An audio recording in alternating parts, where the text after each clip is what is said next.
పెరిగిన ఆలోచించు, ఆవేశం లేని ఆశయాలు, ఊహకందని ఉద్వేగాలు, నరాల్లో నాటుకుపోయే నీతి నిజాయితీ, యువతలో రక్తాన్ని మరిగింపజేసే మీ మాటలు, మీ ప్రతి మాటలో పరమాత్మ ప్రతిధ్వని, ఎందరెందరికో దిశానిర్దేశకత్వం చేసిన నీ పాటలు. మీలో కుల కాలుష్యం లేదు, మత మనోభావాలు లేవు, విద్యార్థుల మనసు దోచే గురుతుల నాయకుడివే నువ్వు. జగమంత కుటుంబం నాది అన్న నినాదంతో విశ్వమానవ సౌభ్రాతృత్వ సుమసౌరభావన వెదజల్లిన మానవతావాది నువ్వు. సైన్యం లేకపోయినా, సహకారం అందకపోయినా, సమస్య ఏదైనా చక్కటి పరిష్కారం నువ్వు, నీ చిరునవ్వు. సమాజానికి కావలసిన విత్తనం నువ్వు, యువతరాలను తీర్చిదిద్దే ఉపాధ్యాయుడు నువ్వు. స్వార్థం లేని సమాజ శ్రేయస్సు కొరకు పాటుపడుతున్న నిర్విరామ కృషివరుడు నువ్వు. ఓ యోధుడా, ఒకటం లేని మహారాజు, నీకు ఇదే మా స్వాగతం, సుస్వాగతం.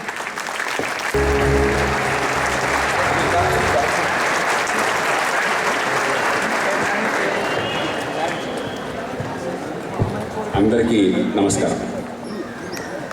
నేను 30 సెకండ్లో చెప్పమన్నాను, అమ్మ పుట్టిల్లి మేనమా గారు కదా అని చెప్పని. కానీ జగదీష్లో ఇంత పాండిత్యం ఉందని నాకు తెలియదు.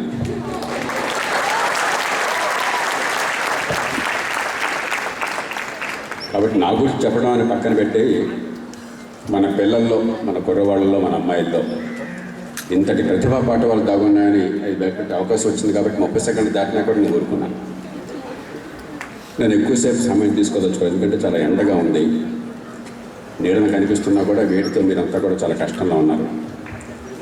అందులో మన స్టాన్లీ జార్జ్ గారు కానీ, మన ప్రిన్సిపాల్ రామరెడ్డి గారు కానీ, దిలీప్ రాజశేఖర్ కానీ, మీలో చాలా మంది సూట్లు బూట్లు వేసుకున్నారు ఎండలో. ఆ పైన చిన్న తప్పు చేశారు. పైన ఏ రంగు పెట్టాలి? బ్లూ పెట్టారు. ఇంకా హీట్ అబ్జర్వ్ చేసి ఇంకా రేడియేట్ చేస్తుంది.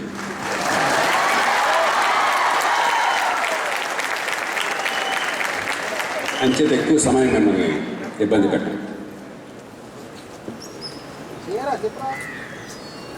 మొట్టమొదటగా మీ పాలకవర్గం అధ్యక్షుడు చాలా నమ్రత, చిత్తశుద్ధి ఉన్నటువంటి మనిషి మధుసూదన్ రావు గారిని, వారి పాలకవర్గాన్ని శ్రీనివాసరావు గారు ఉన్నారు, రాజశేఖర్ గారు ఉన్నారు, ఇక్కడ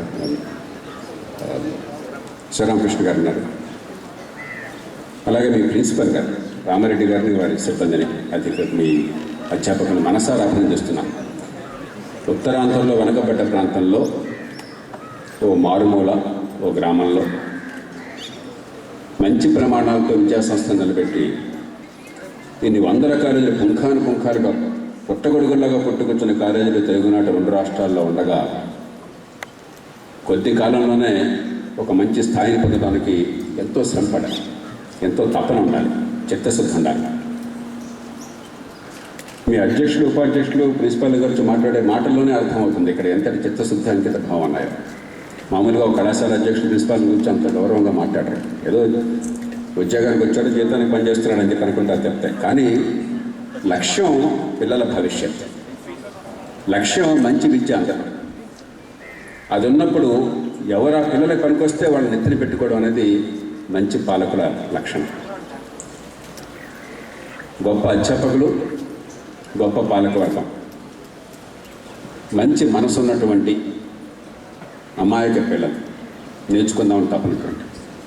నాకు చాలా సంతోషంగా ఉంది. మిమ్మల్ని అందరినీ మనసారా అభినందిస్తున్నాను ఈ సందర్భంలో.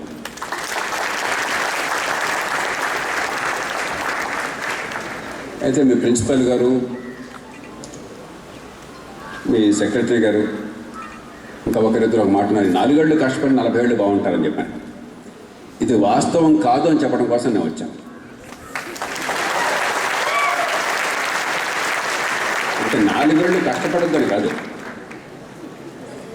మీరు కాలేజీలో నేర్చుకునేది తర్వాత నేర్చుకోవటం ఎట్లా అన్నది మాత్రమే. కాలేజీలో నేర్చుకునేది చాలా తక్కువ.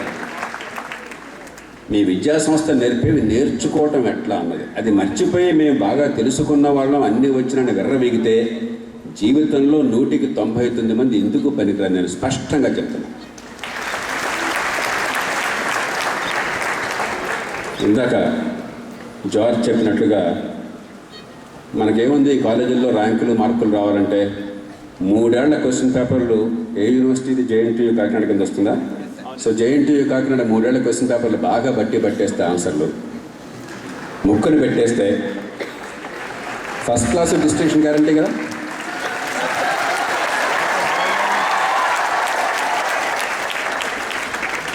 కానీ ఇంజనీరింగ్ అది కాదు. ఇందాక స్టాన్లీ చెప్పారు ఏమని, ఇంజనీరింగ్ చదవడం కాదు, ఇంజనీర్లు అవ్వాలి. ఏమిటి ఇంజనీర్కి మిగతా వాళ్ళకి తేడా?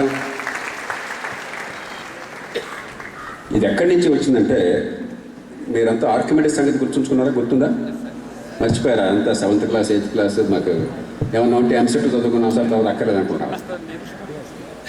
ఆర్కిమెడిస్ని ఎవరు అడిగారంటే సభలో, మీరు గొప్ప గణితవేత్త, గొప్ప భౌతిక శాస్త్రవేత్త, ప్రపంచంలోనే పేరెన్నికైన శాస్త్రవేత్త అని, మీరు భూమిని కదిలించగలరని అడిగారట. ఆయన వెంటనే ఖచ్చితంగా కదిలిస్తానే అన్నట్ట. వాళ్ళందరూ నిర్ఘాంత పేరు పిచ్చెక్కినట్టుంది, బాగా తెలివితేటలుంటే ఈ రోజుల్లో కూడా కొంచెం వెడుకొని వెరుందనుకుంటా. ఆ రోజుల్లో ఖాయంగా నమ్మేవాళ్ళు, వాడు పిచ్చోడని చెప్పాను. ఇంకది పిచ్చెక్కినట్టుంది, ఇలా మాట్లాడుతున్నట్టు చెప్పినట్టు. నేను ఖచ్చితంగా కదిలించగలను. అయితే 2 షరతులు అన్నట్ట. ఏమిటి అంటే, నిలబడడానికి నాకు స్థలాన్ని చూపెట్టు. భూమి మీద నుంచి భూమిని కదిలించలేను నేను. ఒక బండరాయి మీద కూర్చొని రాత్రి మీద కదిలించలేదు. దాన్ని కదిలించాలంటే మీకు ఆధారం కావాలి. ఆధారాన్ని చూపెట్టు. పొడుగాటి తులాదండాన్ని నాకు give me long enough lever అన్నాడు. Mathematically and physically he was absolutely right. మీరు భూమి మీద నుంచుని చంద్రుణ్ణి కదిలించవచ్చు. ఇక్కడి నుంచి అక్కడి దాకా చంద్రుణ్ణి తాకేటువంటి గడ్డపార మీకు దొరికితే దాన్ని మోసే శక్తి మీకుంటే చాలు. కాకపోతే మీరు ఇక భూమి మీద 1000 మైళ్ళు పరిగెడితే చంద్రుడు 1 మిల్లీమీటర్ కదులుతాడు, కానీ ఖచ్చితంగా కదులుతాడు. That is the principle of levers. That is the basis of all engineering. అంటే పరిమితమైన శక్తి సామర్థ్యాలతో అసాధ్యం అనుకున్న సమస్యల పరిష్కారాన్ని సాధించడం ఎట్లా, అది ఇంజనీరింగ్.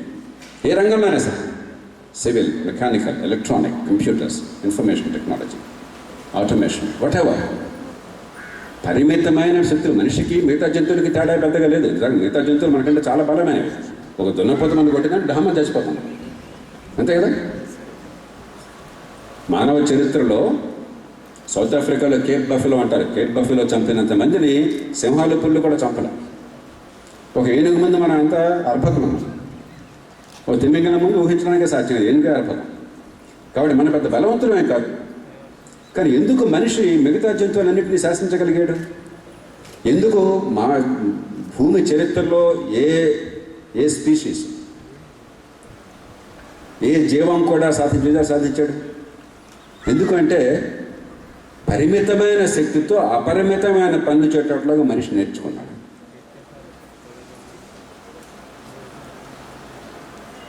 అది సరిగ్గా నేర్చుకుంటే, అది నేర్చుకుంటే జీవితంలో మీకు విజయం ఖాయం.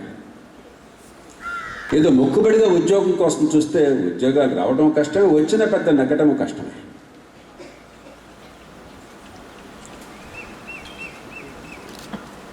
మొదటి పారిశ్రామిక విప్లవం ఎప్పుడు వచ్చింది ప్రపంచంలో? సుమారుగా ఎప్పుడు ఎవరు చెప్తారు?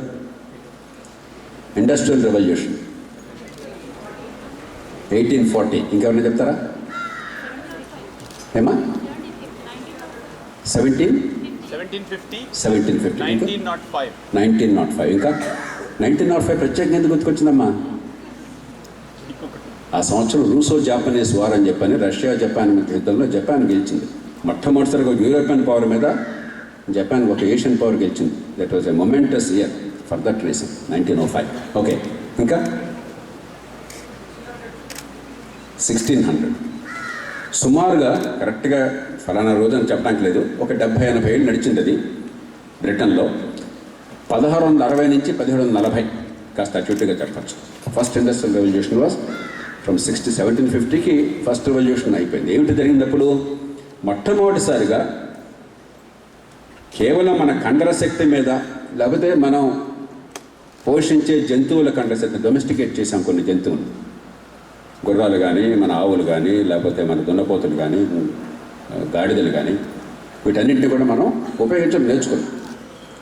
వాటి కండరాలు మన కండరాలు, ఇవే మనకి మనిషికి అప్పటిదాకా ఏ పని చేయాలన్నా కూడా వాటి ద్వారానే. ఉదాహరణకు మన వాళ్ళు పెద్ద మహా గోపురాలు కట్టారని చెప్పంటే, మీకు ఒకసారి కాంచీ దేవాలయం చూడండి, లేకపోతే తంజావూరు చూడండి, లేకపోతే మధుర మీనాక్షి దేవాలయం చూడండి. ఆ పైన గోపురాల పైన పెద్ద డోమ్ ఉంటుంది. తెలుగులో ఏమంటాం డోమ్ అంటే? డోమ్. గోపురం సార్. గోపురం. 50 టన్నుల డోమ్ మాత్రం ఒక దానిలో ఉంది. 50 టన్నులను కూడా వాడు చేసింది రెండే. చూడండి, ఇంజనీరింగ్ అంటే ఎలాగా 1000 ఏళ్ల క్రితం నేను చెప్పింది, చోళుల కాలంలో. ఒక 5-10 మైళ్ళ ర్యాంప్ కట్టారు, చాలా జెంటిల్ స్లోప్తో. అంత ఎత్తుకి 150 అడుగుల ఎత్తుకి 5-10 మైళ్ళ ర్యాంప్ కట్టారు. అంటే అంత 5-10 మైళ్ళు వచ్చేసరికి అంత సడన్గా వెళ్ళాల్సిన అవసరం లేకుండా కొంచెం జెంటిల్గా ఉంటుంది. ఏనుగులను ఉపయోగించారు. ఏనుగులు కూడా ఆ డోమ్ని తీసుకెళ్ళడం సాధ్యం కాదు, అంత పెద్ద డోమ్ని. 50 టన్నులు ఏనుగులు అంటే తీసుకెళ్తాయి. అడుగున ఈ కర్రలు ఉపయోగించారు. పెద్ద మన టేకు ఉంటాయి కదా, ఆ టేకు కలప బాగా రౌండ్గా చెక్కి అక్కడ ఏమి అబ్స్ట్రక్షన్ లేకుండా ఫ్రిక్షన్ మినిమైజ్ చేసేట్టుగా ఉపయోగించి ఆ టేకు కర్రల్ని అక్కడ పెట్టి ఆ డోమ్ మీద తీసుకెళ్ళడం కోసం చెప్పిన డోమ్నేమో దాని మీద మొట్టమొదటి జరిపించి ఒక చోట, అక్కడి నుంచి ఈ కర్రల మీద నడుస్తుంది ఫ్రిక్షన్ లేకుండా. ఏనుగులు లాగుతుంటాయి. మళ్ళీ ఇక్కడ కర్రలు దాటగానే ఈ వెనక కర్రలు తీసి మళ్ళీ ముందు పెట్టేవాడు. 1000 ఏళ్ల క్రితం. ఈవేళ మీరు నేను కూడా ఊహించినంత ఇంజనీరింగ్ని 1000 ఏళ్ల క్రితం కేవలం ఈ ప్రిన్సిపల్ ఆఫ్ లేవర్స్ని ఉపయోగించి ఆ జంతు కండరాల బలంతో 50 టన్నుల డోమ్ని ఆ దేవాలయం పైకి ఎక్కించారు. That is engineering. How to solve a problem, how to achieve the seemingly impossible with our limited energy, limited muscular strength, sometimes limited brain power.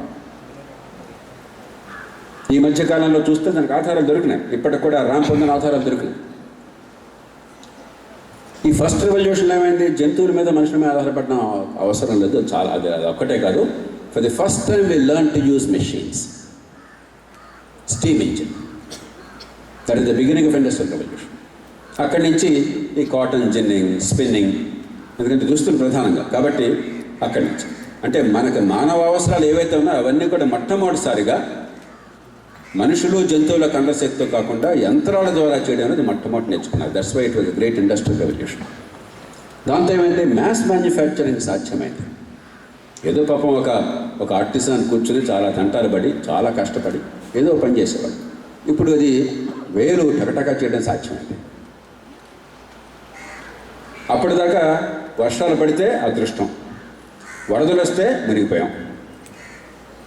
లేకపోతే మనకి చిన్నప్పుడు మీకు తెలుగు పాఠాల్లో చెప్తారు 7 గడలు గుర్తుందా?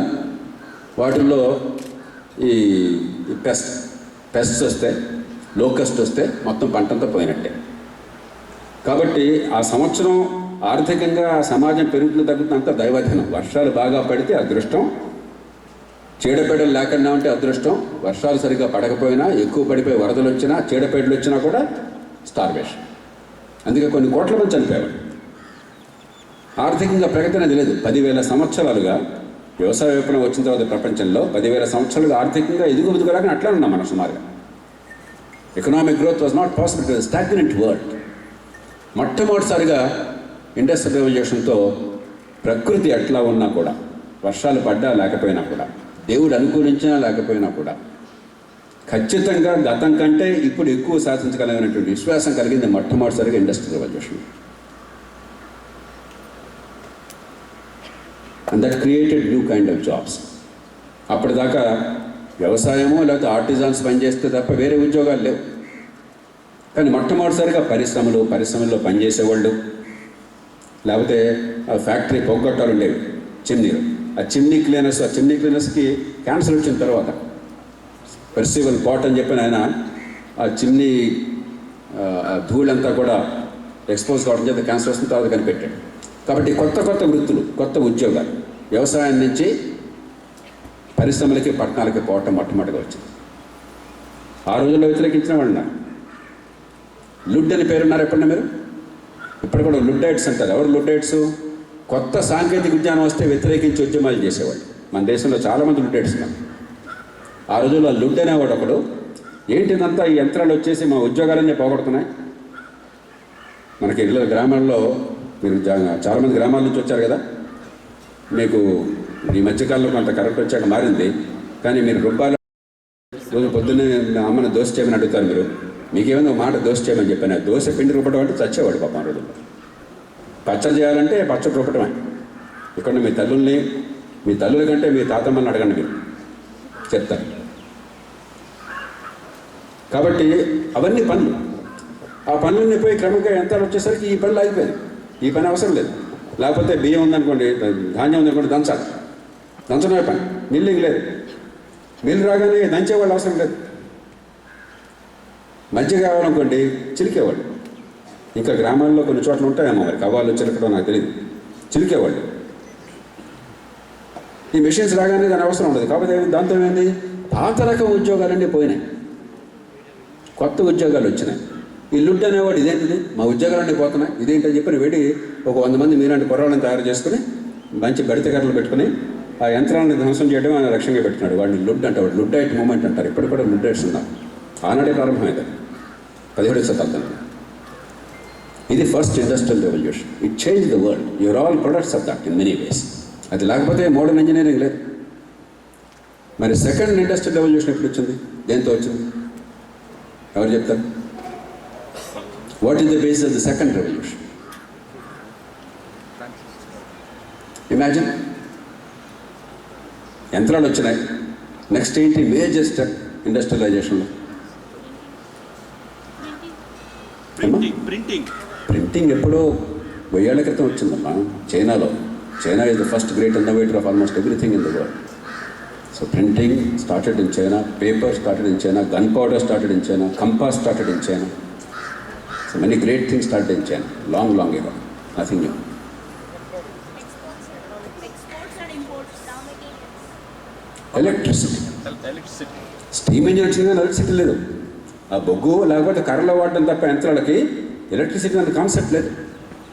Electricity it change the way things happen.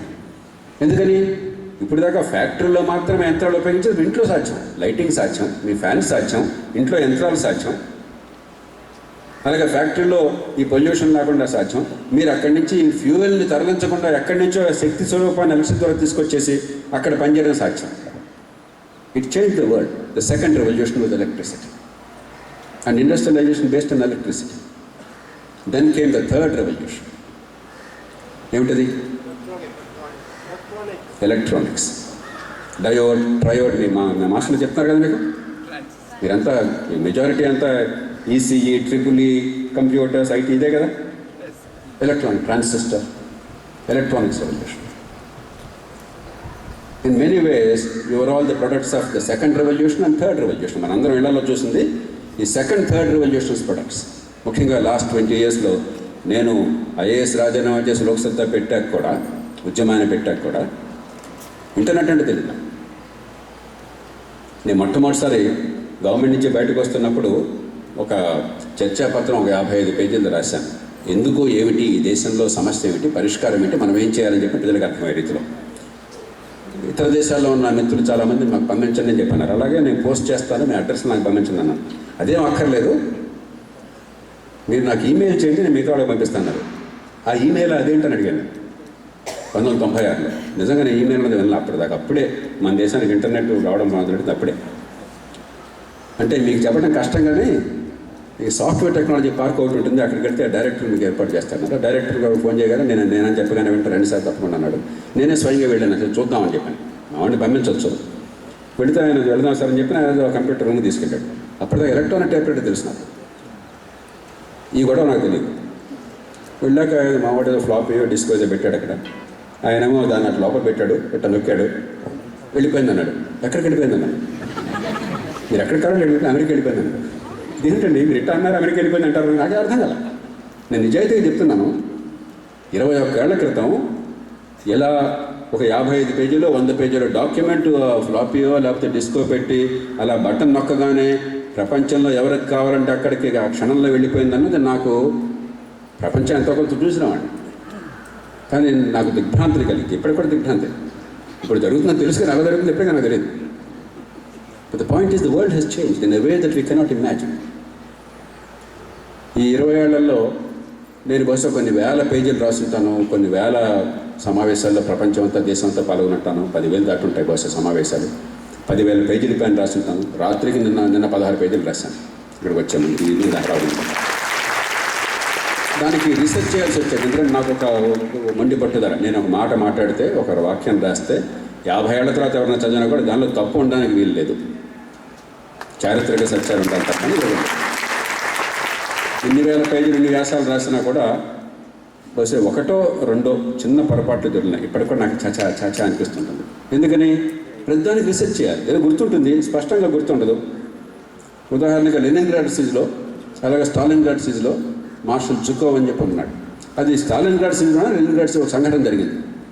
నాకు గుర్తు రాలా స్టాలిన్గ్రాడా Leningrad అని చెప్పాను. ఏదో ఒక దాని బదులు ఇంకోటి రాశాను. 2 చోట్ల జుకోవ్ ఉన్నాడు, మార్షల్ జుకోవ్. పొరపాటు రాశాను. నాకు ఇప్పటికీ అనిపిస్తుంది పొరపాటు రాశాను అని చెప్పి. ఎందుకని ఆనాడు గూగుల్ లేదు. ఇందాక స్టాన్లీ ఏమన్నారు, మీరు గూగుల్ చూడబోకండి అన్నారు. ఆనాడు ఇంటర్నెట్ లేదు, ఆనాడు వికీపీడియా లేదు.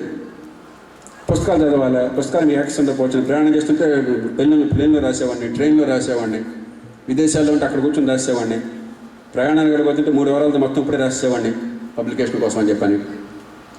టైం ఉండేది కాదు. కానీ ఈవేళ every one of you, each one of you in a small village, in a humble village, even without much formal education, you can access knowledge as the President of the United States or the Prime Minister of India can access. He is no different from you. You have as much access as he has. The world has changed in front of your eyes. ప్రతి revolution కొత్త మార్పుల్ని తీసుకొచ్చింది, కొత్త ఉద్యోగాలను సృష్టించింది, పాత ఉద్యోగాలను చంపేసింది. కొత్త సృష్టించడం కాదు, పాత వాటిని చంపేసింది. ఎందుకంటే ఆ వర్షం దిగిపోయింది. ఎందుకు చెప్తున్నానంటే today you are at the cusp of another great revolution. 10 ఏళ్ల క్రితం కూడా నేను నమ్మను. కొత్త టెక్నాలజీస్ చాలా వస్తున్నాయి, చాలా చెప్తున్నారు. మనం already we reach more or less pinnacle. There is nothing much more to accomplish. ఏదో మరి ఫ్యాన్సీ తప్ప పెద్ద తేడా ఉండదని అనుకున్నాను. కానీ even in these 10 years the world is changing in front of our eyes in a way that we could never have imagined. Calling it the 4th industrial revolution. ఇందాక దిలీప్ కొన్ని ప్రస్తావించాడు, నేను వాటిలోకి వెళ్ళను. Let's take a few simple things which already are beginning to shows how the world is change. ఎందుకు చెప్తున్నానంటే మీరు అధ్యయనం చేసింది చేస్తుంది, it's only the beginning, it's only the foundation. ఇవాళ పత్రికల్లో చూస్తే Chandrasekaran, the Tata group chairman, ఆయన చెన్నైలో ఓ ప్రసంగం చేశాడు థింక్ ఎడ్యూ కాన్ఫరెన్స్లో. లాస్ట్ ఇయర్ నేను దానిలో పాల్గొన్నాను, సేమ్ కాన్ఫరెన్స్లో. లాస్ట్ 2 years పాల్గొన్నట్టున్నాను ఇండియన్ ఎక్స్ప్రెస్ వారి. నిన్న ప్రైమ్ మినిస్టర్ను ఈయన పాల్గొన్నట్టుగా చూశాను పత్రికల్లో. ఆయన ఒక మాట అన్నాడు, చాలా కీలకమైన మాట అన్నాడు, and I totally endorse what he said. ఈవేళ ఉన్న కాలేజీ పిల్లలు చేయబోయే ఉద్యోగాల్లో 100కి 65 ఉద్యోగాలు ఇంకా సృష్టింపబడలేదు అన్నాడు. You are going to live in a totally different world. The kind of jobs that you're going to have to do are not even created. We have not even begun to understand what are these jobs. It's a different world altogether. ఇవన్నీ పాతకాలం. Engineering చేసాము, మరొకటి అయిపోయింది, ఇంకో 40-50 ఏళ్ళ దాకా ఇది గడిచిపోతుంది, జీవితంతో దాని మీద నడిచేస్తుంది. లేదు, అయిపోయింది అది. You like it or not, the world has changed and changed very rapidly and is changing dramatically, breath taking. ఏంటి సార్ చాలా చెప్తున్నారు, నిజంగా అంత ఉంటుందా అని మీరు అనుకోవచ్చు. Let me give you a few simple examples. Solar power or wind power 10 ఏళ్ల క్రితం, 5-6 ఏళ్ల క్రితం కూడా 1 మెగావాట్ పెట్టాలంటే 16 కోట్లు, 18 కోట్లు. మన రాష్ట్రాలన్నింటిలో కూడా 18 రూపాయలకు ఎంతో ఆ రోజుల్లో 1 కిలోవాట్ అవర్కి, 1 యూనిట్కి ఒప్పందం కుదుర్చుకున్నారు. మీరు పాత వాళ్ళు ఆ రోజుల్లో సోలార్ పవర్ మనకు బిజినెస్ మందగా మీ అందరికీ తెలుస్తుంది. 16-18 రూపాయలు పర్ యూనిట్ గవర్నమెంట్ కన్నా ఒప్పందం చేసుకునేవి. ఈవేళ మీ ప్రిన్సిపల్ గారును చైర్మన్ గారు చెప్పారు నాకు, ఇక్కడ 200 కిలోవాట్స్ పెడుతున్నాము, ఎంత అని చెప్పి అడిగాను నేను. కాస్ట్ 1.5 కోటి. అది కూడా నిజంగా ఎక్కువ, 90 lakhs. That's more like it. అంటే 4 కోట్లతో మెగావాట్ వచ్చేస్తుంది. 4 కోట్లతో సోలార్ పవర్ 1 మెగావాట్ వచ్చేస్తుంది. 18 కోట్లు 20 కోట్ల రూపాయలు అయ్యేది 1 megawatt. We brought it down to 4 crores and it's even coming down further. Now they're talking about $500,000. 2-3 కోట్లు వచ్చేస్తుంది. అప్పుడు 16-18 రూపాయలు యూనిట్ అనుకున్నది. ఈ మధ్యప్రదేశ్లో ఎక్కడ వాళ్ళు పాడితే వేలం పాట, ప్రభుత్వం వేలంతో కొంటే ₹2.92 పాడారు. అది మరీ తక్కువ అనుకున్నా కూడా ₹3.94. Now it's feasible. It's a different world and there are different needs. ఇది నిజంగా 1,00,000 మెగావాట్లు ఈ సోలార్ పవర్, విండ్ పవర్ వస్తే దాంతోపాటు ఇవాళ నార్వే లాంటి కంట్రీస్ చూస్తే ప్రపంచంలో షిప్పింగ్ మొత్తాన్ని కూడా Norway is now ready to supply biofuel with cellulosic enzymes without depending on fossil fuels. They no ready to supply. కమర్షియల్కి వచ్చేసి అయిపోయింది. ఆల్ ఈ రీసెర్చ్ అయిపోయింది, పైలట్ ప్రాజెక్ట్స్ అయిపోయినాయి. Now it's in final stage. ఎందుకంటే shipping still uses relatively dirty fuels. One of the big consumers of fuels in transport sector. Now the world is change. అది వస్తే new needs are going to come. మరి పగలు ఎండ వచ్చినప్పుడు ఈ సూర్యకాంతంతో కూడా మనం కలిసింది మన రాత్రిపూట ఏమిటి, మనకి ఇంకా స్టోరేజ్ కెపాసిటీ సరిగ్గా లేదు, బ్యాటరీలు చాలా కాస్ట్లీ. కాబట్టి that's the technology is going to go. Storage అట్లాగా పగలు వచ్చి రాత్రి కన్జంప్షన్ అవసరం అయితే రాత్రికి మళ్ళీ దీనికోసం గ్రిడ్ కావాలంటే మళ్ళీ పాత పవర్ ప్లాంట్లు దానికోసం ఖర్చు బోర్డు తడిసిమప్పుడు అవుతుంది. That's going to be the future. How to manage the grid, how to go for biofuels, how to probably pump back water from the lower level to higher level during daytime when there is surplus, and then utilize it as hydropower during night time. All kinds of new things in management, in technology, in administration, and in public policy. ఇవన్నీ మనం అర్థం చేసుకోకుండా దానికి ready కాకుండా మా పాత power ప్లాంట్లు, మా పాత పవర్ సెక్టర్, పాత పవర్ గ్రిడ్స్ ఇవే అంటే అయిపోయింది. మీరు పాత that life is over. You would understand it period, but you can rely on it forever. Already మన ఆంధ్రప్రదేశ్ తెలంగాణ చూడండి, పవర్ కట్స్ చాలా తగ్గిపోయాయి.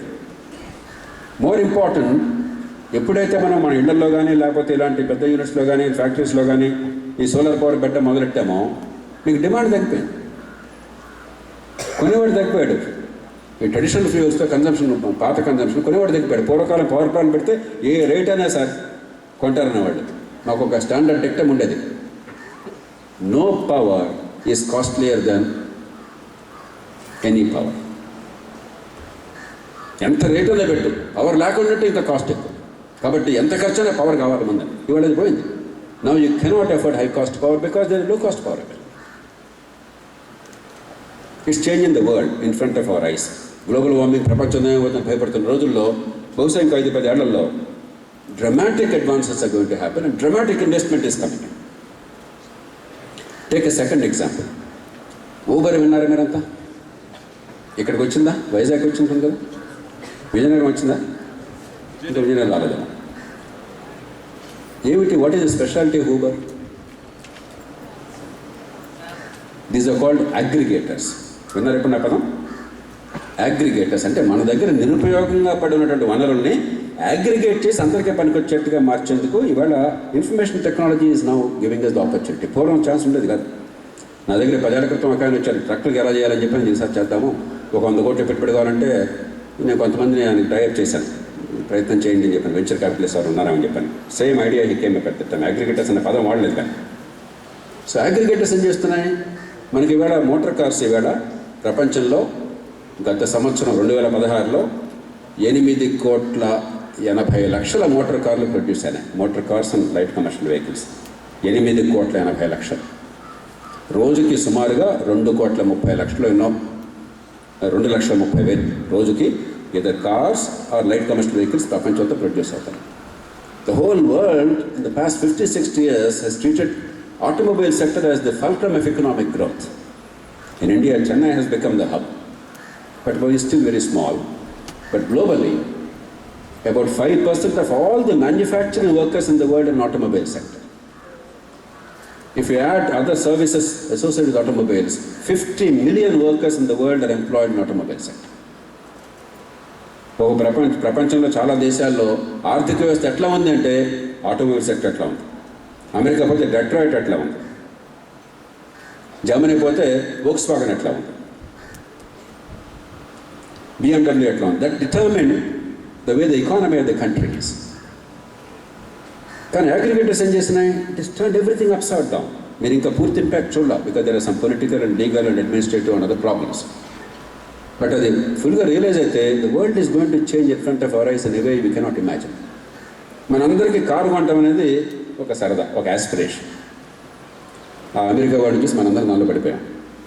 కొంచెం ఒక్కసారి ఆలోచిద్దాం, కారుకి యావరేజ్న 7-8 లక్షలు అవుతుంది కదా ఇవాళ. కొందరు లో ఎండ్ కొంటారు, కొందరు హై ఎండ్ కొంటారు, కొంతమంది 10 లక్షలు అవుతుంది.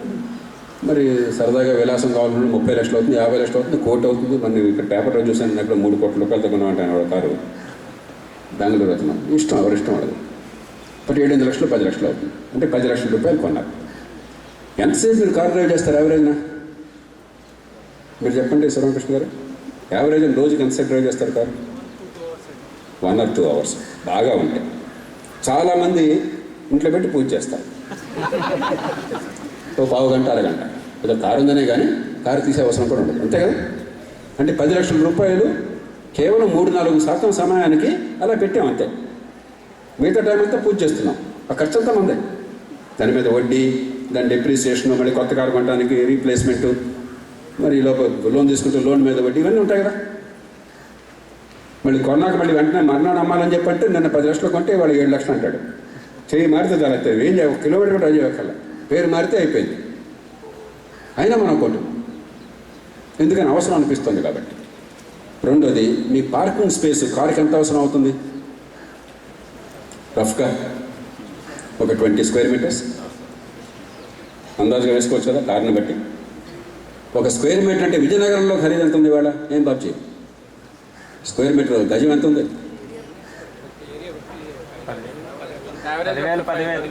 10,000. వైజాగ్ వెళ్తే అదే, విజయవాడ వెళ్తే, హైదరాబాద్ వెళ్తే, బాంబే వెళ్తే 10 లక్షలు. అంటే 20 square meterలకి 20 ఇంటూ మీరు కాస్త పెద్ద సిటీ వేసుకుంటే 20 ఇంటూ 50,000 వేసుకుంటే 10 లక్షల రూపాయలు మీకు తెలియకుండానే ఆ స్పేసు అలా పెట్టేసి ఉంచాల్సి వస్తుంది ఇంట్లో. ఆలోచించండి, 10 లక్షల రూపాయల స్పేసు రోజుకి గంట అరగంట వాడే కారు కోసం మనం అలా పెట్టేశాం. Very precious urban space. ఇంట్లోనే కాదుగా, కారు బయటకు తీసుకెళ్ళి ఎప్పుడొకప్పుడు బయటకు వెళ్ళినప్పుడు మళ్ళీ మీ పార్కింగ్, ఇంకా మోర్ ప్రెషస్ స్పేస్. మామూలుగా బయటకి షాపింగ్కో, ఫ్యాక్టరీకో, ఆఫీస్కో ఎక్కడికి వెళ్తాం, ఇంకా మోర్ ప్రెషస్, మోర్ సెంట్రల్ ఏరియాకి, ఇంకా ఖరీదైన ల్యాండ్, అది ఇంకో 20 లక్షలు. అంటే ఒక 20-30 లక్షల రూపాయల ల్యాండ్ మీరు లాకప్ చేశారు ఆటోమొబైల్. మనం ఎప్పుడు ఆలోచించాలి ఇక్కడ సోషల్ కాస్ట్ ఏంటో మనం ఆలోచించాలి. ఊబర్ ఏం చేసింది ఇప్పుడు? If Uber succeeds the way it is succeeding now and it's equivalents. Uber అనేది ఒక కంపెనీ చైనాలో, I forget the name of that company, ఏదో ఉందా, Ola is beating Uber hollow. Uber అల్టిమేట్గా తోకముడి చేసి పరాజయాన్ని అంగీకరించింది. కాబట్టి there are many companies. I'm only mentioning Uber as an example because we all understand Uber. ఏమవుతుంది అసలు? నిజంగా వాడు పిచ్చెక్కితే తప్ప కారు అక్కర్లా ఈ సిటీస్లో. At your beck and call you have automobile available. Why unnecessarily waste all this money and this parking space and try to drive in this difficult traffic? ఈ ట్రాఫిక్లో మనం ఎక్కడ డ్రైవ్ చేస్తాం?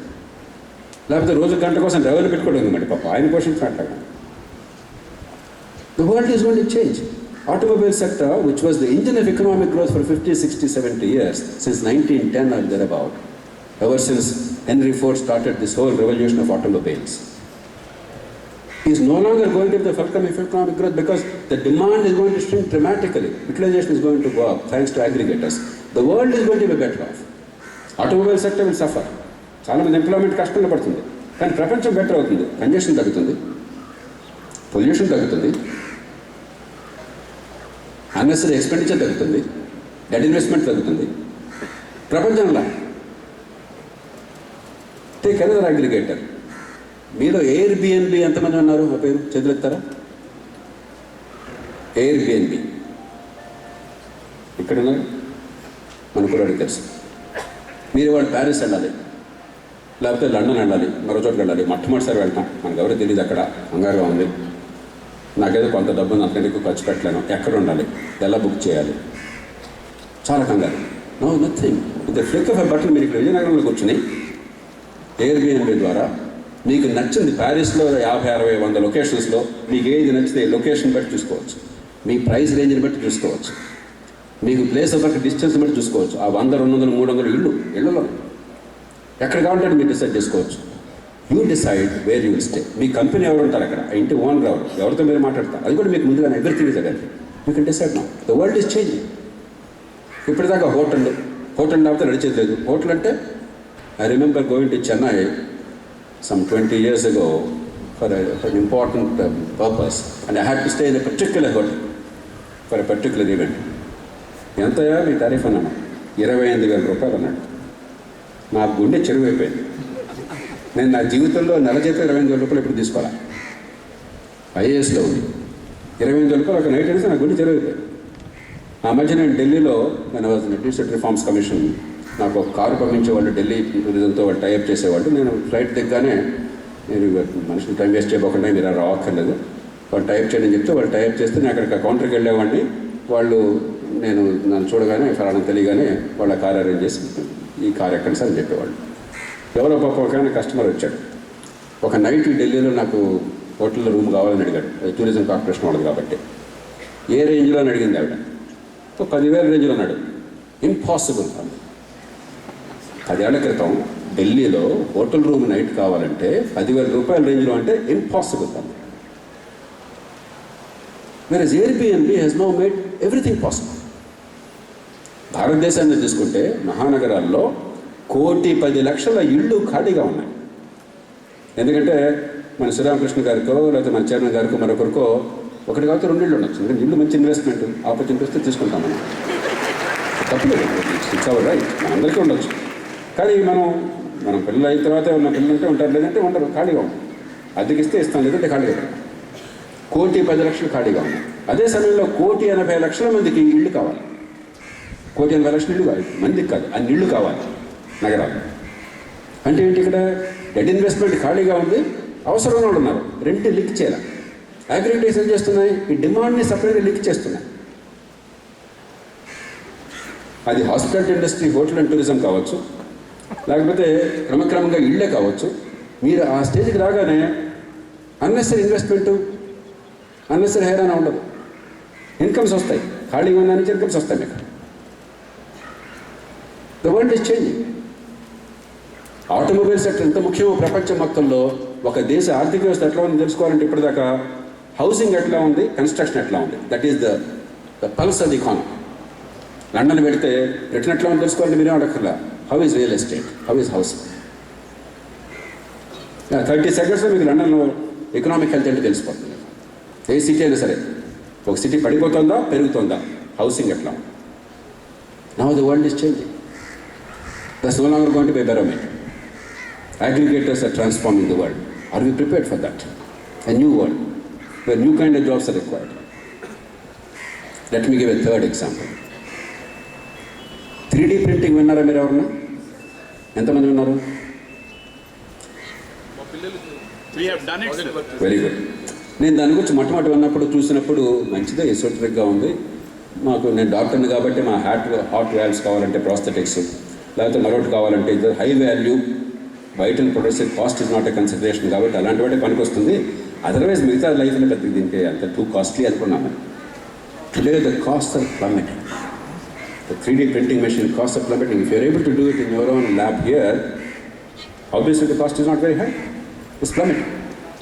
Very soon a day is going to come when you no longer require mass manufacturing. You can practically manufacture anything in the world, anywhere, without the need for economies of scale. China ఎందుకనేది world's largest manufacturing joint అయింది? Because their economies of scale. There is labour arbitrage. అక్కడ wages తక్కువ, మనుషులు ఉన్నారు, infrastructure build చేశారు. ఎన్ని ఎక్కువ చేస్తే అంత తక్కువ కాస్ట్కి చేయొచ్చు, కాస్ట్ పుష్ డౌన్ చేయొచ్చు. Master the art to bring down the cost in the way that no country ever manage so far. కానీ 3D ప్రింటింగ్ ఎప్పుడైతే వస్తుందో డీసెంట్రలైజ్ ప్రొడక్షన్, ఎక్కడికక్కడ పెద్ద ఫ్యాక్టరీలు అవసరం లేకుండా, కాస్ట్ డిఫరెన్షియల్ లేకుండా, లేబర్ ఆర్బిట్రా సంబంధం లేకుండా అమెరికాలో కాలిఫోర్నియాలో మ్యానుఫ్యాక్చర్ చేయొచ్చు లోకల్ అవసరాలకి. ఇండియాలో ఇక్కడ మీరు విజయనగరంలో చేయొచ్చు, గుంటూరులో చేయొచ్చు, బరంపురంలో చేయొచ్చు.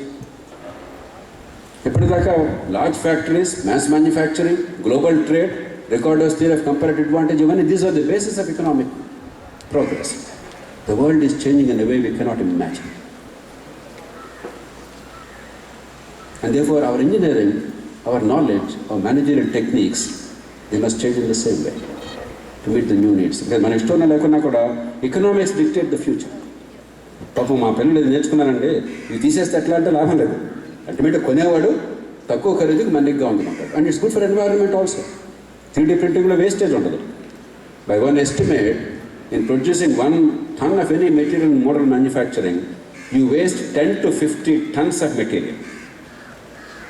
ఆ 10 to 50 tons నుంచి మీకు 1 ton మీకు పనికి వచ్చేది చివరికి, అంత చిజిల్ చేసి మరో రకరకాలు చేసి. Whereas in 3D there is no wastage. New materials are coming up. Good for environment. Mass transport China నుంచి అమెరికా దాకా ట్రాన్స్పోర్ట్ చేయాల్సిన అవసరం ఉండదు. బిగ్ థింగ్స్ అక్కడ ప్రొడక్షన్ అక్కలేదు. ఎప్పుడో మా చిన్నప్పుడు మేమందరం కూడా స్మాల్ ఇస్ బ్యూటిఫుల్ అని చెప్పి మధ్య చెప్పుకున్నాం. షూ మేకర్ అని ఒక ఆయన ఆ రోజుల్లో ప్రతిపాదించేవాడు. అన్నీ ఫెయిల్ అయిపోయినాయి. It become large is necessary అయిపోయింది. Again maybe will go back to small is beautiful. Let me give one last example. మీరంతా ఇప్పుడు ఎండలు పడున్నారు, తిట్టుకుంటారు మమ్మల్ని, అది ఏం చావగొడుతున్నారు ఎండలో అని చెప్పాను. You know a new technology is now coming. When I read about it, I was thrilled.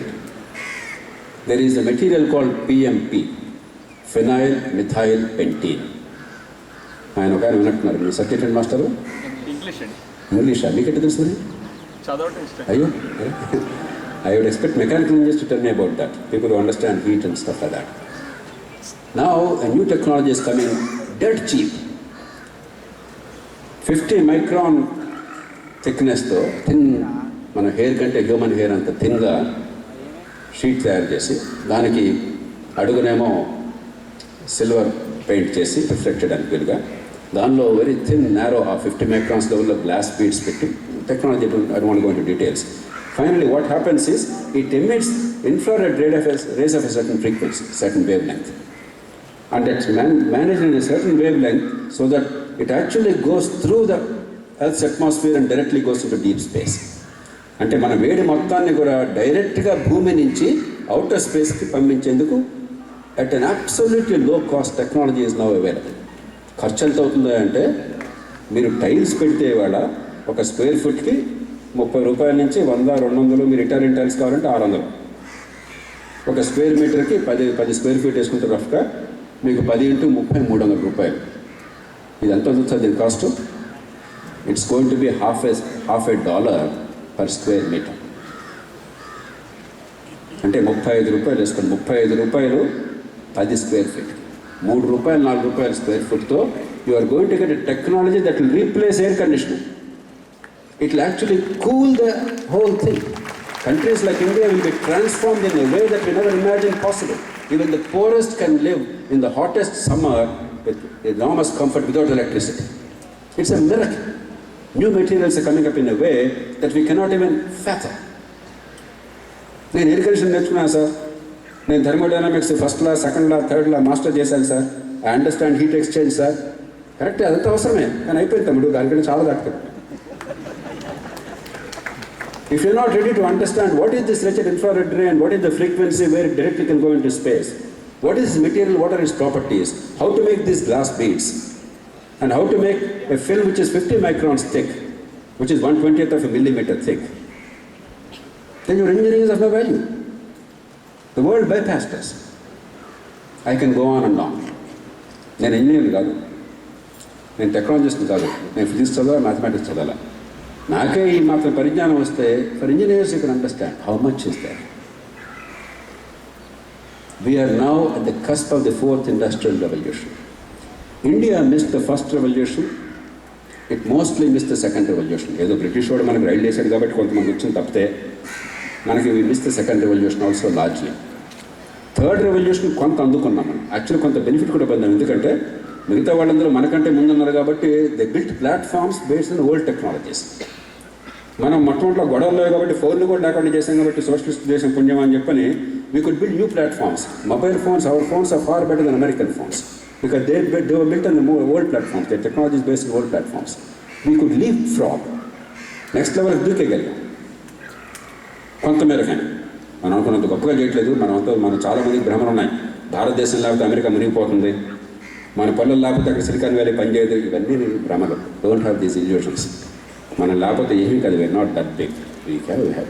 మనలో కొంతమంది మేధావులు ఉన్నారు కాబట్టి మన పిల్లలు మనం 190 మంది నాశనం చేసినా కూడా కొంతమంది అయినా కూడా మన ప్రయత్నం చేసినా వాళ్ళు ఎదుగుతున్నారు కాబట్టి, ఆ కొంతమంది ప్రపంచంలో కొన్ని చోట్ల ప్రభావాన్ని చూపెడుతున్నారు కాబట్టి బాగుంది. కానీ our education is appallingly bad. We are one of the worst in the world, one of the worst in the world.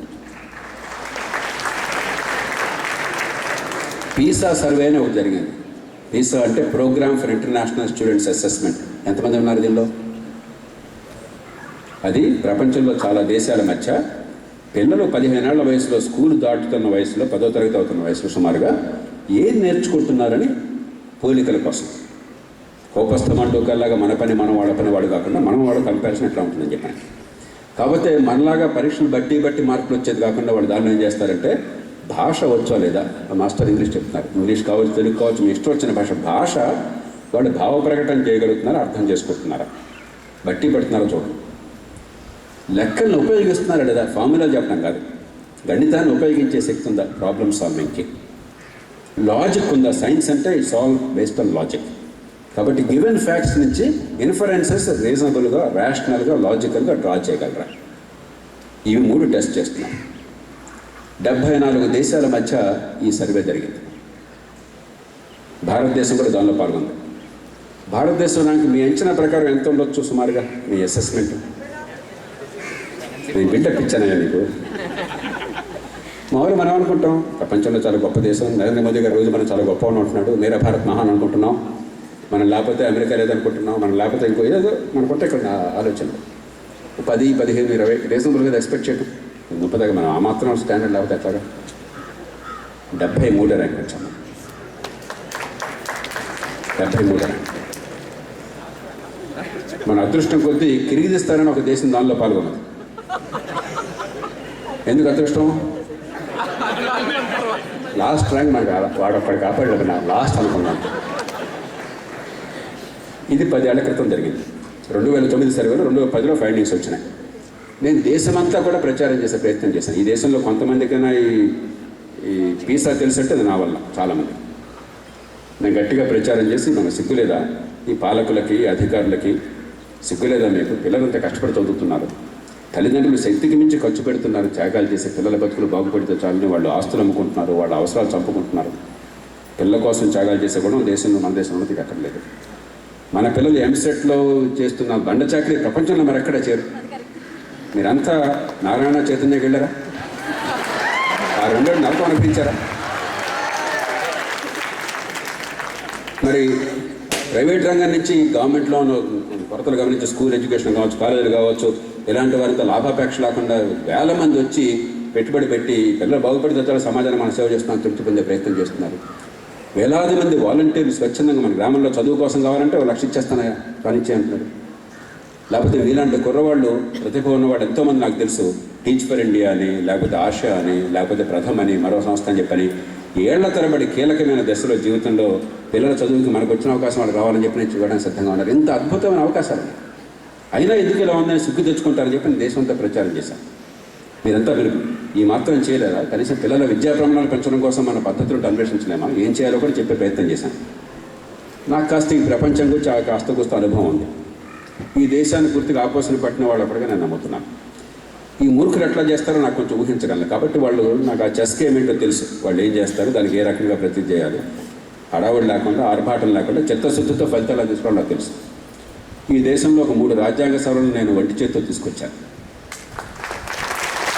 ఒక 7-8 చట్టాలను ఒక ఎంపీ కూడా లేకుండా నేను సాధించాను.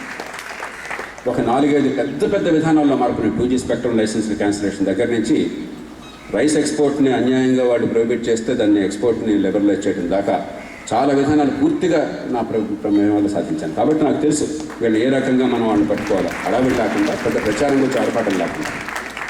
కాబట్టి నేను స్టెప్స్ వేశాను. కానీ వాళ్ళ స్టెప్స్ నేను ఊహించాను. వాళ్ళ ఎంత మేధావులో వాళ్ళు ఏ రకంగా స్పందిస్తారని ఊహించారు. వాళ్ళు ఏం చేశారు తెలుసా? ఈయన గొడవ పెడుతున్నాడు, ఇక నుంచి ఇండియా ఈ పేసా సర్వేలో పాల్గొనదు అని ఆదేశం చేశారు. ఈ గొడవ లేదు కదా, సర్వేలో మనం పాల్గొకపోతే రేపు చెప్పడానికి కూడా లేదు నా దగ్గర. ఇప్పుడు మీకేం చెప్తున్నాను, 2009లో సర్వే జరిగింది, మనం 73 ప్లేస్ ఉండడం సిగ్గులేదు అంటున్నాను. తర్వాత ఏమైంది సార్ అడిగితే మీరు నా దగ్గర సమాధానం లేదు, మీరు మన దానిలో పాల్గొనాలి. అంతేగాని ఎందుకు మన పిల్లలు ఎట్లా ఉన్నారు? మనం కూడా కనీసం నెంబర్ 1 కాకపోయినా 10-15-20 స్థానాల్లో మనకు ఆ శక్తి ఉంది. మన పిల్లలు తెలివితేటలు ఉన్నాయి, తల్లిదండ్రుల్లో త్యాగం ఉంది, ఈ సమాజానికి విద్వత్ అంటే గౌరవం ఉంది. దీన్ని పెంచేందుకు ఏ ప్రయత్నం చేయాలని ఒక్క క్షణం ఆలోచించిన గాడిదలే. ఫస్ట్ ఎవరు వచ్చారు? చైనా. సెకండ్ ఎవరు వచ్చారు? Hong Kong China. థర్డ్ ఎవరు వచ్చారు? సింగపూర్. అమెరికా కాదు, జర్మనీ కాదు, బ్రిటన్ కాదు, స్కాండినేవియా కాదు. అప్పటి నుంచి ప్రతి 3 ఏళ్ల సర్వే జరుగుతుంది. ప్రతి సర్వేలో కూడా China, Hong Kong, China have been consistently in the top 5 or top 3. In fact 3 ఏళ్ళు చైనా వరుసగా ఫస్ట్ వచ్చింది. అంటే విద్యకు విలువనిచ్చి మన పిల్లలు ప్రపంచానికి పనికొచ్చేట్టుగా తయారు కావాలి, ప్రపంచాన్ని జయించాలని వాళ్ళు తపన పడుతున్నారు. ఎట్లా కొట్ల ఓట్లు పొంది దేశాన్ని దోచుకుని మన పిల్లలకు అధికారం కట్టబెట్టి పిల్లలకి సటకోపం పెట్టాలని చెప్పి ఇల్లు తోచుకుంటున్నారు.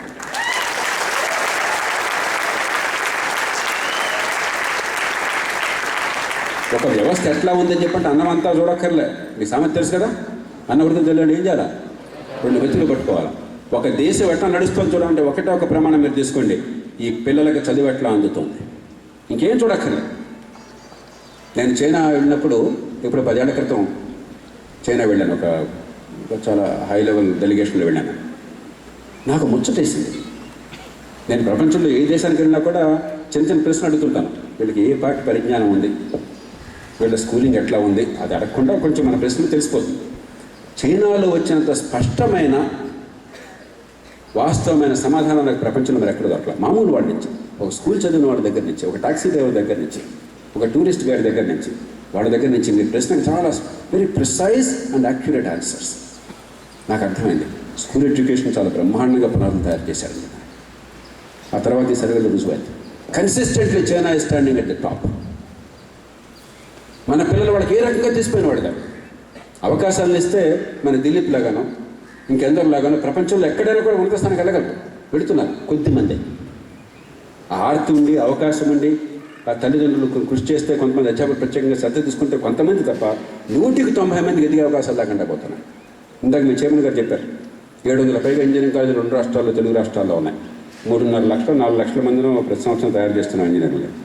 ఎంతమందికి ఉద్యోగాలు వస్తాయి తమ్ముడు? మీ కాలేజీలో మీరు గర్వంగా చెప్పుకోగలిగారు 400 మంది 250 మందికి వచ్చినాయని చెప్పని. మొత్తం ఈ 4 లక్షల మంది ఎంతమందికి వస్తున్నాయి ఉద్యోగాలు, పనికొచ్చే ఉద్యోగాలు? నిజాయితీగా మాట్లాడుతున్నాం. 50,000 వస్తే గొప్ప అనుకుంటున్నాం. This is a disgrace. మన పిల్లల వరకు తీసిపోయిన వాడు కాదు. ప్రపంచం వేగంగా మారుతాం. ప్రపంచం మీరు చదువుకున్నారు కాబట్టి డిగ్రీ కాగితాలు చూపెట్టి ఉద్యోగాలు ఇవ్వదు. అలా అయితే ప్రపంచం కుప్పడు. గవర్నమెంట్ అట్లాగే ఇస్తున్నాం. ఎట్లా కొట్టాడు, పరీక్ష రాసి బట్టి కాపీ కొట్టో లంచం ఇచ్చో పాస్ అయిపోయి ఏపీపీఎస్సీ మరొకటి వచ్చి ఉద్యోగం ఇచ్చాడు కాబట్టి వాడికి జీవితం అంతా పోషిస్తున్నాం. మనం ఏమవుతుందో చూస్తున్నాం కదా. మనం దేశం ఏమవుతుందో, మేము మంచినీళ్ళు సరిగ్గా రావు, వర్షం వస్తే వరదలు వస్తాయి, వర్షం లేకపోతే నీటి దుర్భిక్షం వస్తుంది, రోడ్లు సరిగ్గా ఉండవు, ట్రాఫిక్ ఉండదు, పోలీస్ స్టేషన్కి వెళ్తే అక్కడ ఎఫ్ఐఆర్ రిజిస్టర్ చేసేవాడు ఉండడు, ల్యాండ్ సర్వే కాగితాలు కావాలని చెప్పంటే ఇచ్చేవాడు ఉండడు. కానీ ప్రపంచంలో అట్లా ఉద్యోగాలు అక్కడ దొరకవు, ఒక భారత ప్రభుత్వంలో తప్ప. ప్రపంచంలో మీరు వస్తువుల్ని సేవల్ని ఉత్పత్తి చేసి 10 మంది అవసరాలను తీరిస్తే మీకు అది ఉపాధి అవుతుంది. వాడికి అవసరము మీకు ఉపాధి. అవసరాన్ని తీర్చే శక్తి ఈ సంధానం చేస్తుంది. మీరు ఇంట్లో మనిషిని పెట్టుకున్నారు దేనికోసం? మీ ఫ్యాక్టరీలో పెట్టుకున్నారు. ఎందుకు పెట్టుకుంటారు మీరు? వాడికి డిగ్రీ ఉన్న సంతకం ఉద్యోగం ఇస్తారా? వాడు మీరు కోరుకున్న పని చేయాలా? మీ అవసరం తీర్చాలి. మీ అవసరం వాడికి ఉపాధి అవుతుంది. ప్రపంచానికి అవసరాలు మారుతున్నప్పుడు దాని తగ్గట్టుగా మనం ఆ నైపుణ్యాన్ని పొందకపోతే, ఆ కొత్త వస్తువుల్ని కొత్త సేవల్ని సృష్టించే శక్తిని మనం సంతరించుకోకపోతే, అది కూడా పోటీ ప్రపంచంలో మిగతా వాడితో పోటీపడి నెగ్గుకుని వాడికంటే తక్కువ ఖరీదుతో వాడికంటే ఎక్కువ నాణ్యతతో మనం ఉత్పత్తి చేయలేకపోతే ఇంతే. మనకెవరు రుణపడలేరు. 2 ఉన్నాయి. ఒకటి, మీ కళాశాల మారుమూల ప్రాంతంలోనే ఒకటి మిమ్మల్ని తయారు చేయడం కోసం చిత్తశుద్ధి ప్రయత్నం చేస్తున్నాయి కాబట్టి మీరు ఈ స్థాయిలో ఉన్నారు. దీన్ని కొనసాగించండి. ఊరికే పరీక్షల్లో మార్కులు కాకుండా, ఒకవేళ రామారెడ్డి గారి మరొకళ్ళు మాకు మార్కులు ర్యాంకులు కావాల్సిందే అని చెప్పి అన్నా కూడా మాస్టర్ దానికోసం చూస్తాం, కానీ అంతకంటే ఎక్కువ మా పరిజ్ఞానం బాగా వచ్చేట్టుగా ప్రయత్నం చేస్తామని గట్టిగా నిలబడండి. అవసరమైతే దానిలో మీకు మేనేజ్మెంట్ పోవాలి. మాకు ప్రాబ్లమ్ సాల్వింగ్ స్కిల్స్ కావాలి, మాకు సాఫ్ట్ స్కిల్స్ కావాలి, మాకు లీడర్షిప్ స్కిల్స్ కావాలి, మాకు ఎంప్లాయబిలిటీ కావాలి, మాకు వెల్త్ క్రియేటింగ్ కేపబిలిటీస్ కావాలి. మీరు చదువు బాగా చెప్తున్నారు, డిసిప్లిన్గా చెప్తున్నారు. ఈ ప్రాంతంలో ఇంత చదువుస్తాను ఊహించాల, అందుకని ఇందులో అన్ని ప్రాంతాల నుంచి వస్తున్నాం. ఆ పాప ఎవరో సోనం వెస్ట్ బెంగాల్ నుంచే వచ్చింది. But we have to push the boundaries. అది ఇక్కడ చేయాల్సింది జరుగుతుంది. ఎందుకంటే నాకు నమ్మకం ఉంది, మీ మీద నమ్మకం ఉంది, మీరందరి మీద నమ్మకం ఉంది. రెండోది, ఒక రాజ్యం మీద ఒకటి తగలడింది మనకిష్టం నలపారు. ఈ సమాజాన్ని, ఈ దేశాన్ని, ఈ పిల్లల్ని ఆధునిక యుగానికి తయారు చేయవలసింది రాజ్యం. ఈ కులాలకు అతీతంగా, మతాలకు అతీతంగా మౌలిక సదుపాయాలను కల్పించి, విద్యా ప్రమాణాలను పెంచి, ఆత్మవిశ్వాసాన్ని పెంచి, అవినీతిని తగ్గించి, కొత్త సాంకేతిక పరిజ్ఞానాన్ని దేశంలో ఉత్పత్తి ఏర్పాటు చేసి ప్రతిదానికి కాపీ కొట్టి వాడి దగ్గర అడుగులు కాకుండా కొత్తగా ఉత్పత్తి ఏర్పాట్లు చేసి అన్ని రంగాల్లో కూడా ఇక్కడ పరిశ్రమ పెడితే లంచాలు ఇవ్వకుండా లాభాలు వస్తాయని నమ్మకాన్ని కలిగించి ఇక్కడ ఉద్యోగాలను తయారు చేసే వాళ్ళని సృష్టించే ఏర్పాటు ప్రభుత్వం చేయాలి. దాని గురించి పట్టించుకోండి. పార్టీలు మర్చిపోండి, కులాలు మర్చిపోండి, మతాలు మర్చిపోండి. వీళ్ళంతా వీళ్ళ పిల్లల కోసం, కుటుంబాల కోసం ఉన్నారు, కానీ మీకోసం ఏ పార్టీ వాడు లేడు. ఈ సమయం వృధా చేసుకోండి. మీ బతుకుల కోసం పోరాడు. నన్ను అడిగారు జాతి నిర్మాణంలో యువత పాత్ర అని. ముందు వీళ్ళ భవిష్యత్తు నిర్మాణంలో వీళ్ళ పాత్ర అర్థమైతే అవుతుంది, జాతి నిర్మాణం అవుతుంది. నేను నమ్మి వచ్చాను ఇక్కడ. మన జాతి గురించి ఎక్కువ మాట్లాడుతున్నాం. మన భవిష్యత్తు నిజంగా స్పష్టంగా అర్థమైతే దానిలోనే జాతి ఇవ్వడం. జాతి నాశనం మన భవిష్యత్తు వస్తే దోపిడీ అవుతుంది. వ్యక్తి ఔన్నత్యము జాతి నిర్మాణము కలిసి వస్తే అది నిజంగా జాతికి వ్యక్తికి పనికొచ్చేది అవుతుంది, ఆనందమైన సమాజం అవుతుంది. నేను పూర్తిగా నమ్మేవాడిని. కాబట్టి నేను కోరేది మీకు గ్రామీణ ప్రాంతాల నుంచి వచ్చిన మీ అందరికీ, నేను గ్రామంలో పెరిగినవాడిని, తెలుగు మీడియంలో చదువుకున్నవాడిని. ఇప్పుడు తెలుగు నాకు మాట్లాడతాను కానీ రాయడం తెలుగు అలవాటు. ఇంగ్లీషే ఆలోచించడం ఇంగ్లీషు, రాయడం ఇంగ్లీషు. ప్రతి క్షణం నేను మాట్లాడుతున్నప్పుడు ఇంగ్లీష్ తెలుగు ట్రాన్స్లేట్ చేసుకుంటూ ఉంటాను. మీ అందరికీ ఆ సంగతి కూడా తెలియదు. ఎందుకంటే ఆలోచించేది ఇంగ్లీష్ అయిపోయింది. నాకు ఇష్టమన్నా లేకున్నా కూడా ఆ భాషలో ఉన్నటువంటి అందం వల్ల, దానిలో ఉన్నటువంటి సౌలభ్యం వల్ల, దానిలో ఉన్నటువంటి పాండిత్య సంపద వల్ల పరిజ్ఞానం అంతా అక్కడి నుంచే వస్తుంది. కాబట్టి ఆలోచించడం ఇంగ్లీష్లో వచ్చేసింది. కానీ మనందరినీ, ఒక సామాన్య కుటుంబీకుల్ని, గ్రామాల్లో ఉన్న వాళ్ళని, ప్రపంచం తెలియని వాళ్ళని ఇవాళ ప్రపంచంలో ఎక్కడైనా సరే ఎవరితోనే సమంగా ఉండే స్థాయి ఎవరు తీసుకొచ్చారు? విద్య తీసుకొచ్చారు. ఈ అధ్యాపకులు తీసుకొచ్చారు. ఈ విజ్ఞానం తీసుకొచ్చారు. ఈ జ్ఞాన సంపద సరిగ్గా అందకపోతే, దాన్ని ఉపయోగించుకునే సమాజం తయారు కాకపోతే కొత్త యుగంలో మనం ఒక జాతిగా పౌరులంగా వెనకపడతాం. చైనా చాలా వెనకబడ్డా కూడా 78లో నాకు బాగా గుర్తుంది. అప్పుడు మీరంతా ఎవరు పుట్ల, మీ అధ్యాపకులు కూడా చాలామంది చిన్నపిల్లలు ఉంటుంది అన్నాడు, ఇంకా స్కూళ్ళకి వెళ్ళి ఉండరు. 78లో China embarked on the 4 modernizations. I remember vividly reading about that from wondering whether China can accomplish this. And I was also wondering, when will India accomplish this? They talked about agriculture, industry, defense, science and technology. And they have achieved. They have achieved. And China today is the world's largest manufacturer, world's largest employer, achieved the highest growth rate for the longest period in human history, employed the largest number of people in the world, world's largest exporter, world's largest foreign exchange earner, world's largest foreign exchange repository, and world's second greatest economy. In the next 10 to 15 years, the world's greatest economy. And a mighty, mighty country. If America or China sneeze, the world catches cold. That is the kind of power they have. And China is now emerging as even greater than America very soon. All in 30 years. Because there was vision, there was clarity. మనకంటే వెనకబడతాల నుంచి వచ్చేవాడు. మన జాతి బాగుపడాలా, మన పిల్లల భవిష్యత్తు బాగుండాలని చెప్పని తపన వారి నాయకత్వం ఉన్నప్పుడు వచ్చేది వేరు. జనాన్ని మభ్యపెట్టి దోచుకోవాలని చెప్పని దారి దోపిడీదారులు వచ్చే నాయకత్వం వచ్చినప్పుడు వచ్చే పరిస్థితి వేరు. మన కోసం మనం పోరాడకపోతే ఎవరు పోరాడతారు? If I'm not for my self హూ ఈజ్? నా కోసం నేను పోరాడకపోతే ఎవరు మరి పోరాడేది? If I'm for my self, దెన్ వాట్ యామ్ ఐ? నేను నా కోసం మాత్రమే చేసుకుంటే అసలు నా జీవితానికి అర్థమేంటి? నాకి మనకి మధ్య సంబంధం ఏంటి? మన లేకుండా నా మనగలనా? ఒక అరణ్యంలో నేను ఎన్ని కోట్ల రూపాయలు నాకు ఇచ్చినా కూడా ఎడాలో నేను బతకగలను. ఈ మానవ సమాజంలో బతకాలంటే నా రెంటిని కలపడం ఎట్లా? If not now, when? ఇప్పుడు కాకపోతే మరెప్పుడు? ఒక హీబ్రూ ఋషి చెప్పింది, ఈవేళ ఏడాదికి నెలకి 10-11 లక్షల ఉద్యోగాలు కావాలి భారతదేశంలో. నెలకి 10-12 లక్షల ఉద్యోగాలు కావాలి భారతదేశంలో, కొత్త ఉద్యోగాలు. ప్రపంచ చరిత్రలో ఏ దేశంలో నెలకి 12 లక్షల ఉద్యోగాలు సృష్టింపబడలేదు ఇంతవరకు. అంతటి పెద్ద అవసరం ఉంది. డెమోగ్రాఫిక్ డివిడెండ్ అంటున్నాం. But we have to now create from the modern technologies new jobs with new methods. 1 million or 10-12 lakhs a month. నెలకి 10-12 లక్షలు. ఏడాదికి 1.5 కోటి ఉద్యోగాలు కావాలి ఈ దేశంలో. 1.30 లక్షల నుంచి 1.5 కోటి ఉద్యోగాలు కావాలి. ఎన్ని ఉత్పత్తి చేస్తున్నారు తెలుసా ఉద్యోగాలు? ఆర్గనైజ్ సెక్టర్లో 2 లక్షలు, ప్రైవేట్ గవర్నమెంట్ కలిపి 3 లక్షలు, మ్యాక్సిమం వస్తే 4 లక్షలు. అవసరం 1,50 లక్షలు. హస్తిమ శకాంతరంలో ఉన్నాం. వీళ్ళంతా బేరాలు పెరుగుతున్నారు. వీళ్ళకేమైనా సిగ్గు ఉంటే, దేశం మీద మమకారం ఉంటే, మీ భవిష్యత్తు పట్ల అవగాహన ఉంటే ఉలిక్కి పడాలి, నిద్ర పట్టకుండా ఉండాలి. నేను నిజం చెప్తున్నాను, రాత్రంతా నాకు నిద్ర లేదు. ఈవేళ రాత్రి గత 3-4 రోజుల నుంచి పని భారం అని నిద్ర లేదు. మొన్న పొద్దున్న 3 గంటలకు బయలుదేరాల్సి వచ్చింది కర్ణాటకకి. మళ్ళీ నిన్న పొద్దున్న లేచేది రాసుకోవాల్సి వచ్చింది. రాత్రి కూడా లేట్ అయింది. ఆ తర్వాత కనీసం ఇక్కడికి వస్తున్నా కానీ నిద్రపోతామని చెప్పంటే ఈ ఆలోచనలే.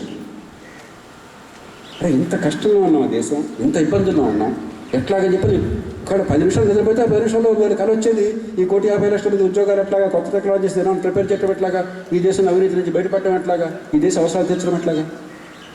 మరి అధికారం బాధ్యత ఉన్న వాళ్ళకి నిద్ర పట్టకూడదు. పరీక్షను కూడా పరితపించాలి.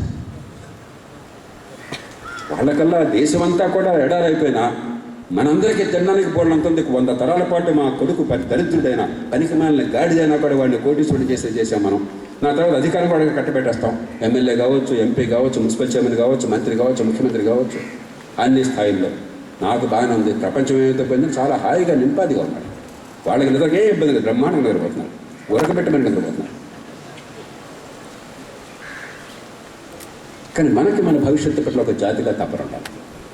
ఆత్మవిశ్వాసంతో చేయాలి, నిరాశతో. ఎందుకంటే అద్భుతమైన కాలంలో మీరు ఉన్నారు. ఎన్ని ఇబ్బందులున్నా, ఎన్ని రకాలైనటువంటి ప్రతికూల పరిస్థితులు కనిపిస్తున్నా కూడా మానవ చరిత్రలో మున్నంగిలో చూడనంత గొప్ప అవకాశాలు మీ ముందు ఉన్నాయి. ఇవాళ ఇంతకుముందే చెప్పాను, ఈ స్మార్ట్ ఫోన్ అనేది, ఒక టెలిఫోన్ అనేది, నేను ఐఏఎస్లో చేరిన కొత్తలో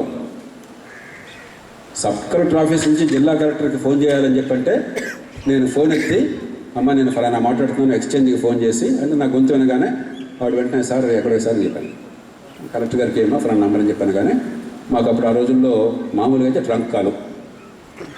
మీరు ఉదాహరణకి విజయనగరం నుంచి పార్వతీపురం విజయనగరం అనుకోండి, లేకపోతే నర్సీపట్నం నుంచి వైజాగ్ అనుకోండి, నర్సీపట్నంలో పనిచేసేవాడిని మొదట్లో. ట్రంక్ కాలు అయితే ఆ రోజుల్లో 3 నిమిషాలకి 5 రూపాయలు, 7 రూపాయలు, అంత 10 రూపాయలు. కొంచెం అర్జెంట్ అయితే ఏదైనా వాళ్ళండి అర్జెంట్ కాల్నే ఉండేది. Urgent call double, super urgent అయితే లైట్నింగ్ కాల్ 8 రెట్లు. అంటే మీరు నర్సీపట్నం నుంచి విశాఖపట్నం ఫోన్ చేయాలంటే ఆ రోజుల్లో రూపాయి విలువ గుర్తుంచుకోండి. ఇవాళ రూపాయి విలువ గుర్తుంచుకోండి. నర్సీపట్నం నుంచి విశాఖపట్నం ఫోన్ చేయాలని చెప్పంటే ఒక 3 నిమిషాల ఫోన్ కాల్కి ఒక 50-70 కిలోమీటర్ల దూరానికి, లేకపోతే కొన్ని చోట్ల 30 కిలోమీటర్ల దూరానికి మీకు ఆ రోజుల్లో 30 రూపాయలు అయ్యేది లైట్నింగ్ కాల్ చేస్తే. దానికి గవర్నమెంట్ ఆఫీసర్స్ అయితే ఇంపార్టెంట్ కాల్ అనేవాళ్ళు. మాకు ప్రత్యేకంగా గవర్నమెంట్ కాబట్టి డబుల్ ఛార్జ్ చేసేవాళ్ళు. 8 రెట్లు కాకుండా గవర్నమెంట్కి కన్సల్ట్ ఇచ్చేవాళ్ళు. ఇది కేంద్రం, ఇది రాష్ట్రాన్ని కాబట్టి ఇంపార్టెంట్ కాల్ అని చెప్పనేవాళ్ళు. సేమ్ లైట్నింగ్ కాలే, గవర్నమెంట్ ఆఫీసర్లు కాబట్టి ఇంపార్టెంట్ కాల్. 30 రూపాయలు పట్టేది నర్సీపట్నం నుంచి విశాఖపట్నానికి. మీరే వాళ్ళు ఇండియా నుంచి అమెరికాకి ఫోన్ చేస్తే రూపాయల్లో కాల్ చేయొచ్చు, నిమిషానికి ఇన్స్టెంట్గా చేయొచ్చు. అంత టెక్నాలజీ వచ్చింది. ఇంటర్నెట్ ఇందాక అనుకున్నాం. ప్రపంచంలో ఉన్న సమస్త జ్ఞానం ఇందాక ఒక పదం వాడాడు మన Dilip, open source software. MIT మొత్తం కోర్స్ అంతా మీరు ఎంఐటికి వెళ్ళలేదని చింతించక్కర్లా. If you really are interested, if you want to learn, and if your teachers inspire you, if you are capable of self-learning, you can learn as much as an MIT graduate here sitting in Lundy College. That is the power of open source software. Technology has been... వనరులు ఆనాడు 1,00,000 రూపాయలు అని చెప్పంటే మా తలప్రాణం తోక్కొచ్చేది ప్రభుత్వంలో ప్రజలకు ఏమైనా పనిచేయాలంటే. ఇవాళ 100 కోట్లు 1000 కోట్లు అలవోకగా ఖర్చు పెట్టేస్తున్నారు. గవర్నమెంట్లో మిడిల్ లెవెల్ ఆఫీసర్ల కారుకి 30-40 లక్షలు. ముఖ్యమంత్రి గారు వాడని క్యాంప్ ఆఫీస్కి 10 కోట్ల రూపాయలు. పుష్కరాలు వస్తే 2,000 కోట్ల 3,000 కోట్ల. కానుకలకి 100 కోట్లు. డబ్బు కొద ఉన్నదల్లా అంగట్లో అన్నీ ఉన్నాయి, అల్లు నోట్లో వేసేది ఉన్నది.